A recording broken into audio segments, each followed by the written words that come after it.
സുഹൃത്തുക്കളെ, പുതിയൊരു വീഡിയോയിലേക്ക് ഏവർക്കും സ്വാഗതം. ഇന്ന് ഞാൻ എങ്ങനെയാണ് ഈ കാളത്തലകൾ അതുപോലെ കാളയുടെ ഉടലൊക്കെ ഉണ്ടാക്കുന്നത് എന്നതിനെക്കുറിച്ചുള്ളൊരു ചെറിയ വീഡിയോ ആണ് ഇവിടെ ഉദ്ദേശിക്കുന്നത്.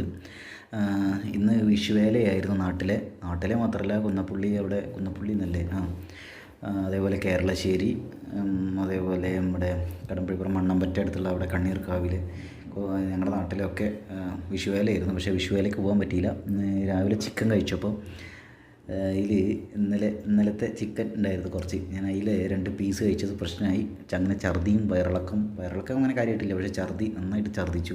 അപ്പോൾ അങ്ങനെയൊക്കെ പ്രശ്നം ഉണ്ടായിരുന്നു. അപ്പോൾ അതുകൊണ്ട് പോകാൻ പറ്റിയില്ല. രാവിലെ നമ്മുടെ അർജുൻ്റെ കണ്ണീർക്കാവ് അവിടെ അർജുൻ്റെ ടീമിൻ്റെ കാളയുടെ വീഡിയോ എടുക്കാൻ വേണ്ടിയിട്ട് വിളിച്ചിട്ടുണ്ടായിരുന്നു. അപ്പോൾ അതുവരെ ഒന്ന് പോയി നേരെ വീട്ടിൽ വന്ന് പിന്നെ തീരെ വയ്യായിരുന്നു. പിന്നെ ഛർദിച്ച് അങ്ങനെ കടന്നു. അതാണ് അവസ്ഥ. അപ്പോൾ നമ്മുടെ ഇന്നത്തെ ദിവസം മൂഞ്ചിപ്പോയി. അപ്പോൾ ഒരു വീഡിയോ ചെയ്യാമെന്ന് വിചാരിച്ചു. അപ്പോൾ എങ്ങനെയാണ് ഞാൻ ചെറിയ കാളകളെ ഉണ്ടാക്കുന്നത് എന്നൊരു സാധനം